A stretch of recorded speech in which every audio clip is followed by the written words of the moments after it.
Today is December 3rd, and the Snowbound operation for Halo Infinite has finally arrived. So in today's video, I'll of course be talking about the goodies that this update has brought with it, and the other stuff it's bringing later down on the line, which will of course include new shop items, things in the exchange, a new operation pass, alongside a few new maps, and a new game mode. Anyways, I feel like I've already wasted enough time because my game decided it wants to do a 104GB update, so let's jump straight in. So of course, starting off with the returning items, we have the return of the Bold Ambition weapon coating, which is back for 150 credits. This was originally just for the Bulldog. It's a blue and gold weapon coating that is now completely cross-core. 150 credits for this coating, in my opinion, is not that bad of a deal. Moving on, we have the Squire set, which is back for 1,200 credits. This gives you the Squire helmet alongside its visor plate attachment. You also get the STE Model 2 shoulder pads, the Immersion M-Rig chest attachment for Mirage, the Type MNT knee pads, the utility belt, utility piece, and the Forerunner Assault visor alongside the Power Struggle armor coating for all of your armor cores. You do get some decent armor pieces here, and this is obviously a discounted price from its original release value. I do think Squire is a decent set overall, but I do think the helmet just looks a little bit too small, which is probably going to be the only reason that I don't pick this one up. Next up, we have the return of the Bogart armor kit, which is of course for the Eaglestrike core. This kit does look pretty cool, but I think it would be elevated even more if it had a better helmet. It's of course inspired by the Grunt mech suits, though it does also retain a bit more of a banished appearance and almost looks a bit brutish. I really love the needler wrist attachment on the arm and wish that I could use that on other armor sets as opposed to just this kit, especially because it's clearly hovering over the kit as opposed to being built in, so it does look like it should be usable with other armor. This kit is pretty cool though, and I do like the Brute Might armor coating that you get with it, and it's back for 1,400 credits, which is a considerable discount from its release price. And if you could change the helmet or shoulder pads or use those with your own armor, I would say this is worth it, but I think just because of that factor, that really does pull the value down for me. Next up is the return of the Isidore bundle, back for 1,500 credits. This is one of the few sets for the Mark IV. You of course get the helmet of the same name alongside the Mothworm helmet attachment. You also get the Clayton shoulder pads, the Skies Alpha chest attachment, the E-pad, the EDAP pack utility piece, the Skycomish knee pads, the Arcadian Desert armor coating, and the Enduring Field weapon coating alongside the Luckiest Charm weapon charm. This is back for 1,500, and for that price it definitely feels a bit too pricey, I think. Definitely better than some of the armor sets we have seen, and again the sale is appreciated. I think this one released at either 2,000 or 2,200. Of course, unlike most armor sets, it does come with a weapon coating too, but that is in favor of something like a visor, so it's really sort of just pick your preference. But I do think Isidore is a pretty cool set. Next up, we have the return of the Crimson Serpent weapon set. This back for 500 credits and gives you the Crimson Skied weapon coating for all of your weapons. It's a decent red and black coating, but we do have a lot of these now. And then you also get the Orochi's Breath weapon model for the battle rifle. Definitely doesn't look as good in first person as it does on the model itself. However, 500 credits, this isn't a terrible offer. Next up is the return of the Sentinel's Blades bundle. This gives you the item of the same name as a utility piece for the Yuri core and the Sentinel armor emblem, nameplate, weapon emblem, and vehicle emblem. 600 credits for an emblem and a utility piece, in my opinion, despite how cool this is way too much. Next up is the return of the Enigma bundle. This gives you the Enigma helmet alongside the Performer helmet attachment, which can be used on multiple Mark 7 helmets. You also get the Mil-Spec stack armor coating and the Grey Skull visor. Now for 600, this isn't a terrible offer. You do get a helmet attachment, a coating, and a visor, with the attachment being used on multiple helmets and the other 3 items being completely cross-core. Then we have the Cat Lovers bundle, which is back for 600 credits. It gives you the Faded Blush armor coating, the Perfect Audio helmet attachment, aka the Cat Ears, which can be used on most Mark 7 helmets. You also get the Tabby weapon charm and the Cat weapon charm. Again, for 600, not a terrible offer considering the coating is now cross-core and the attachment can be used on multiple Mark 7 helmets. Next up is the return of the Neon Beat bundle, which gives you the Neon Beat Mythic effect set alongside the Juice visor and the Synthwave Sasquatch nameplate, vehicle emblem, armor emblem, and weapon emblem. This is 800 credits in my opinion. For that much, it really depends how much you like armor effects. I mean, some of these have been sold on their own for 500,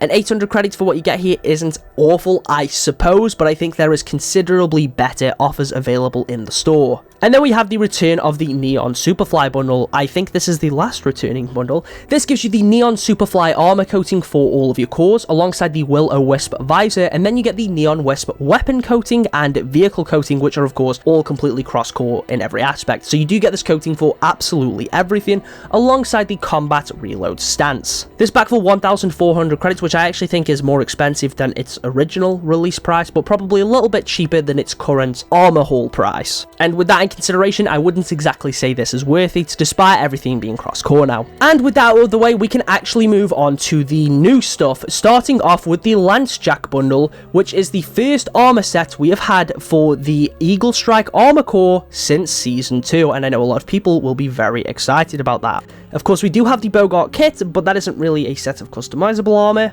So anyways, let's talk about Lancejack. First of all, you do get the helmet of the same name alongside its helmet attachment. You then get the Type 10 Defender shoulder pads, the Blackrock Breacher chest attachment, the Trencher belt utility piece, the Babysitter watch wrist attachment, the engraved stone armor coating, the MA35 bar weapon model, and the steel artisan weapon coating. The only thing in this bundle that I'm not really a fan of is the helmet itself. I think all of the other armor pieces and the weapon model are extremely cool. However, despite the fact that I do like some of the items in this bundle, it does cost 2,200 credits, which in my opinion immediately makes this not worth it. We have seen bundles with a similar amount of items for a much lower price, and for something like the weapon model, I'd be much more inclined to purchase it if I could just get it on its own, as opposed to getting it with a bundle for an armor set that honestly I don't care for too much. So Lancejack will definitely be a skip from me, but unfortunately I think if you do want more Eaglestrike armor, you're probably going to want to pick this up. Anyways, following on from that, we have the Broomer armor set. This one is more so catered to the Mirage core and costs 1,600 credits. This gives you the helmet of the same name, which looks interesting. It also comes with its own attachment, which honestly doesn't help its appearance too much. You then get some shoulder pads, these being the CWAAM pads, and the HRTH module chest attachment. The bundle does also include its own utility piece and its own knee pads, alongside the Wintertide Wonderland armor coating, which looks like it's just crawled out of IKEA. Anyway, this bundle costs 1,600 credits, which again, for an armor set, in my opinion, is not worth it. I think if it was 1,200, this would be completely fine. Anyways, we have another Mirage armor set in the form of Responder, and this one I do like a little bit more. It comes with the Responder helmet alongside the Lifeline helmet attachment. You then get the PEM 2P shoulder pads, the Lifeguard Pro chest attachment, the Snow Go ski boards utility piece, the Indexer dock box wrist attachment, the Cold Comfort armor coating, the Sweet Releaser weapon model, which makes your Bulldog look like a little gingerbread house, which is also paired up with the Sugar and Spice weapon coating. However, despite the fact I do like the armor in this bundle a little bit more, that 2,200 credit price tag really isn't that appealing. So again, this will probably be another skip for me. However, if you do want both of the new Mirage armor sets, they do come together in a super bundle, being the Festival Helpers bundle, and to my knowledge, this actually doesn't have any form of purchase bonus. This costs 3,200 credits, so it is saving you a little bit, but honestly, not that much overall, and it also doesn't come with any additional perks, so in comparison to most other super bundles, even this really isn't worth it. Which is a shame, because I do think some of these cosmetics here are cool. I really do like the Responder bundle and the ability to make your Spartan straight up look like a medic. But yeah, overall, the shop rotation is pretty lackluster. There is some cool returning stuff, and some of the new armor does look decent, but these prices are terrible. Fortunately for us, though, the shop isn't the only place to get cosmetics, as the exchange has also had a brand new refresh, bringing some pretty interesting stuff. We of course have a couple of Christmas themed emblems, and also some of the Christmas cosmetics are back, including the Silent Nightcap, the ornamental chest attachment, and the Sweet Sight visor, alongside the Snowbound weapon coating and the Peppermint Laughter coatings. But what immediately stuck out to me was the Pop Dolly and Dart Blaster coatings, both available on the exchange now. Both of these were promotional items, with the Pop Dolly coating only being available in the UK if you brought specific Halo products from game, and Dart Blaster was exclusive to the Nerf guns. So it is very interesting to see some of these very exclusive promo items make their way to the exchange, and I'm all on board for it. especially considering some of these are pretty much impossible to get now, and I really don't think that cosmetics should be locked behind that kind of wall, so I am glad that more people can get access to these. But honestly, I do feel like maybe they should be a little bit more difficult to unlock. Anyway, as for the new stuff on the exchange, we have the grenade harness utility piece for Mirage, which attaches 2 dynamo grenades to your hip, and that's actually pretty cool. We have the envious gift weapon charm, the breadhead weapon charm, and the Arctic disruption vehicle coating. 20,000 spawn points for a vehicle coating, in my opinion, really is not worth my time. The utility piece is cool, but I really feel like there maybe should have been some more new Christmas themed stuff here, maybe a new armor coating, or even some Halo Infinite anniversary related items, because the game's official anniversary is in just 5 days. So although the returning items for the exchange are great, especially if you're a newer player, again, for people that have been playing this game consistently since launch and already own most of these promo items or old event items, there's not really a ton to work for here. Again, the only thing that I'm really that bothered about is the grenade harness utility for Mirage, and again, that's a core that I don't really use that often, which means the new operation pass really stood out to me. Of course, as per when we get a new operation, we get a new operation pass, and this one is Operation Snowbound. For purchasing this for 500 credits, you get the off-world holiday weapon model for the commando and the everything nice weapon coating. This is a pretty funny weapon model, but it's definitely not going to be one that I use over the one that came in the FleetCon pass. Anyway, the first item you unlock here is the Frost Dragon emblem, followed by the Infractor knee guards for Mirage. There's of course spawn points mixed in throughout. Then you unlock the Icebreaker TSCS chest attachments, the War Paint armor coating, which I guess is supposed to be brutish, but also kind of look like a candy cane. You get the Infractor mantle shoulder pads, and these are probably my favorite items in the pass. I'm curious how they're going to look on other cores. And then you get the Infractor helmet, which on its own doesn't look too great, but as soon as you pair it up with its Stalker Array helmet attachment, and you can make your Spartan look like a brute stalker, this is pretty cool. That being said, I'm getting very tired of the banished or brute or elite themed armor. I really just want an operation pass that gives you some cool stuff for the Mark 7 that isn't necessarily banished themed. It is nice to see another core that isn't the Mark 7 or Mark 5B get some form of attention though, and I don't necessarily think this pass is bad. Like I say, I do think the armor is cool. I'm just a little bit tired of the banished stuff, and I do like how they've been able to blend it and still give you some of those Christmas themed items while giving you some stuff that is a bit more Halo, if that makes sense. Anyway, that pretty much covers everything in regards to cosmetics. As for everything else, there is a few Forge maps that have made their way into matchmaking, most notably Snowbound, and all of the Delta Arena maps are now in quick play. The 1v1 Showdown playlist is back potentially as a permanent mode or a permanent rotational mode. I didn't play this originally and I don't really plan on playing it now.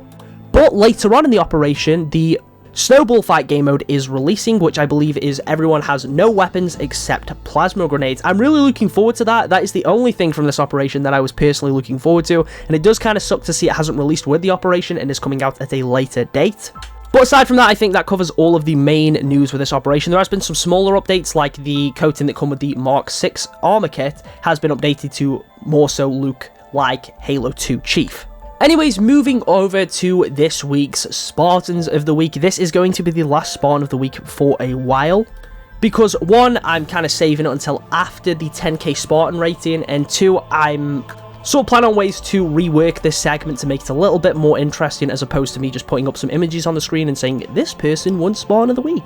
I want it to feel a bit more exciting and a bit more engaged with the community. But as it is December and the holidays are upon us, I made sure that this week's theme was Christmas-related Spartans. And first of all, we have this build from Draco Cadis, which is this nice tactical Christmas Mark 7. The next build comes from Noble Ninja, and it's his Festive Meat Man. The next build is a Rikshasa one from Fluffy Sen, who, and I quote, said that Rikshasa is a great fit for Jolly Maxing, and I absolutely agree. The next submission is from Miles, and it's this nice Santa Yoroi, and I think the weapon models here were a nice fit. And finally, we have this Rudolph build from Exis. Before we close out, I do just want to, of course, say thank you for the support with the Spartan of the Week segments. It has been great seeing all of your unique builds come in every week, and although I know a lot of people are going to be a little upset that I'm doing a little break from it, because I know a lot of people do enjoy making their Spartan builds for submission, hopefully when I do eventually bring it back, it will be a bit more enjoyable. I don't know if it'll come back as a part of the shop video, or rather as its own thing. I'm still unsure on that behalf. But anyways, that does wrap up everything this week. Again, sorry for the delay on this video, and sorry for the fact that it has been a bit of a longer one. Thank you for watching, and I'll catch you all in the next one.